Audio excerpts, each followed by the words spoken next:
جسے اللہ بلاتا ہے اسے کوئی روک نہیں سکتا۔ کبھی کبھی انسان صرف ایک خواہش لے کر چلتا ہے اور اللہ اس خواہش کو منزل بنا دیتا ہے۔ کہتے ہیں نا کہ جو ہمارے نصیب میں ہوتا ہے وہ ہزاروں رکاوٹوں سے کچھ دیر کے لیے ٹل تو سکتا ہے لیکن آخر میں وہ ہمیں مل ہی جاتا ہے۔ اسی کی ایک جیتی جاگتی مثال سامنے آئی لیبیا سے۔ عامر المہدی منصور الغدافی جو حج کے لیے نکلے تھے لیکن ان کا نام غدافی ان کے راستے کی دیوار بن گیا۔ ایئرپورٹ پر انہیں روک لیا گیا۔ وہ چیکنگ پروسیس میں الجھے رہے اور فلائٹ بورڈ نہیں کر سکے۔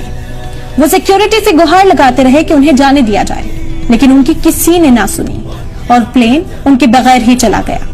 ان کا دل ٹوٹا، آنکھیں بھیگ گئی لیکن یقین باقی تھا۔ پھر اللہ نے وہ کر دکھایا جسے لوگ کرشمہ کہہ رہے ہیں۔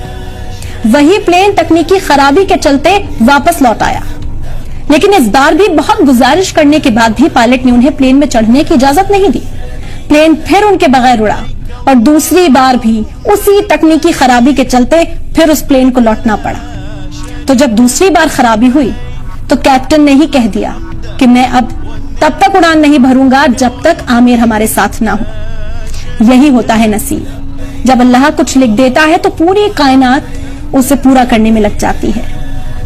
تیسری بار وہی فلائٹ اسی عامر کے ساتھ مکہ روانہ ہوئی کیونکہ اب وہ صرف ایک مسافر نہیں تھے، وہ اللہ کے مہمان بن چکے تھے۔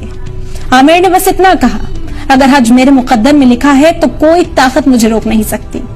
ان کی کہانی آج ہر اس دل کو ہمت دیتی ہے جو مشکلوں سے ہار رہا ہے، کیونکہ جو ہمارے نصیب میں ہوتا ہے وہ مل کر ہی رہتا ہے، چاہے زمانہ کچھ بھی کر لے۔